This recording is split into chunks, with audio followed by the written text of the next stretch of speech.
അടുത്ത ക്വസ്റ്റ്യൻ ആണ് കേട്ടോ. അടുത്ത ക്വസ്റ്റ്യൻ എന്ന് വെച്ച് കഴിഞ്ഞാൽ എക്സസൈസിലെ 6th ക്വസ്റ്റ്യൻ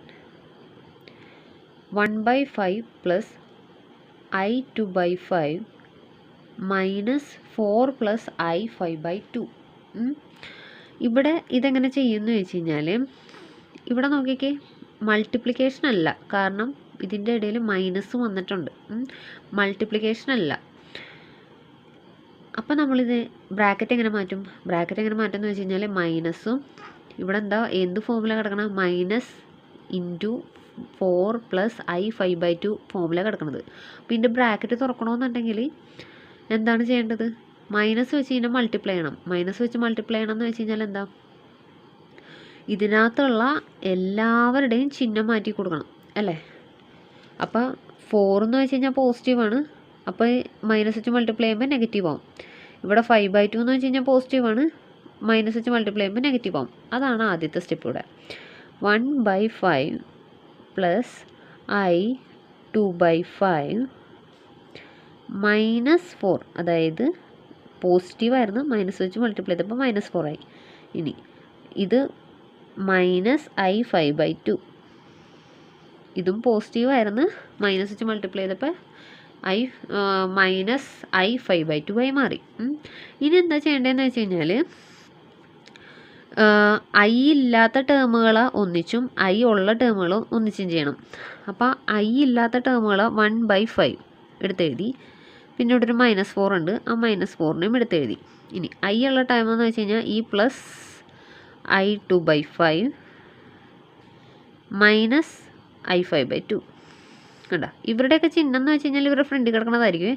അപ്പോൾ ഇയാൾ എടുത്തെഴുതുമ്പോൾ ഇയാളുടെ ഫ്രണ്ടിലുള്ള ചിഹ്നത്തിന് എടുത്തെഴുതണം. 4നെ എടുത്തെഴുതിയപ്പോൾ 4ൻ്റെ ഫ്രണ്ടിലുള്ള മൈനസ് എടുത്തെഴുതി. കണ്ടോ? അതങ്ങനെ മാറിപ്പോരുതേ. അത് എല്ലാവർക്കും മാറിപ്പോകണമെന്നാണ് ശരിക്കും പറഞ്ഞു കഴിഞ്ഞാൽ. പക്ഷെ അതങ്ങനെ മാറിപ്പോരുത്. ഇതിൻ്റെ ഫ്രണ്ടിൽ ഏത് സിമ്പിളാണ് കിടക്കണമെന്ന് വെച്ചാൽ അത് ഇയാളുടെ സിമ്പിളാണ്. അതങ്ങനെ തന്നെ എടുത്ത് എഴുതിക്കൊള്ളണം. ഓക്കെ. അപ്പം ഇനി എന്താ ചെയ്യേണ്ടത്? 1/5 - 4. 1/5 - 4 എങ്ങനെ ചെയ്യും? 1/5 - 4 നമ്മൾ ചെറുപ്പത്തിലേക്ക് പഠിച്ചിട്ടുണ്ട് അല്ലേ? 1/5 - 4. ഇനിയിപ്പോൾ അറിയില്ല എന്നുണ്ടെങ്കിൽ നമുക്ക് നോക്കാം. ഈ 4നെ നമ്മൾ ഫ്രാക്ഷനായിട്ട് എഴുതണമെന്നുണ്ടെങ്കിൽ അടിയിൽ 1 ഇട്ടാൽ മതി. 4ഉം 4/1ഉം സെയിം തന്നെയാണ്. ഇനി ഫ്രാക്ഷൻ എങ്ങനെ മൈനസ് ചെയ്യുമെന്ന് വെച്ച് കഴിഞ്ഞാൽ ആദ്യം ഇവിടെ നിന്ന്, അതായത് പെൻസിൽ വെച്ച് കാണിച്ചു തരാം. ആദ്യം ഇവിടെ നിന്ന് ഇങ്ങോട്ട് ഇൻറ്റു ചെയ്യും, രണ്ടാമത് ഇവിടെ നിന്ന് ഇങ്ങോട്ട് ഇൻറ്റു ചെയ്യും, ലാസ്റ്റ് താഴെയുള്ളവരെ മാത്രം ഇൻറ്റു ചെയ്യും. ഇങ്ങനെയാണ് നമ്മൾ ഫ്രാക്ഷൻ്റെ കേസിൽ മൈനസും ചെയ്യണത് പ്ലസ്സും ചെയ്യണത്. ഓക്കെ. ഫ്രാക്ഷൻ്റെ കേസിൽ അഡീഷനും സബ്സ്ട്രാക്ഷനും മാത്രമേ ഇതുള്ളൂ. മൾട്ടിപ്ലിക്കേഷനും ഡിവിഷനൊക്കെ വേറെ രീതിയാണ്. അഡീഷനും സബ്സ്ട്രാക്ഷനും ഈ രീതിയാണ്. കാണിച്ചു തരാം. ഞാൻ പറഞ്ഞേ ആദ്യം അവിടെ നിന്ന് ഇങ്ങോട്ട് ചെയ്യും. അപ്പോൾ 1 × 1 എത്രയാണ്? 1. ഇനി നടുക്കുള്ള സൈൻ ഏതാ? മൈനസ് എടുത്തെഴുതി. 4 × 5, 4 × 5 എത്രയാ? 20. എന്നിട്ട് താഴെയുള്ളവരെ ചെയ്യണമെന്ന് പറഞ്ഞില്ലേ? ഡിവൈഡഡ് ബൈ 5 × 1 എത്രയാ? 5. ക്ലിയർ ആയ?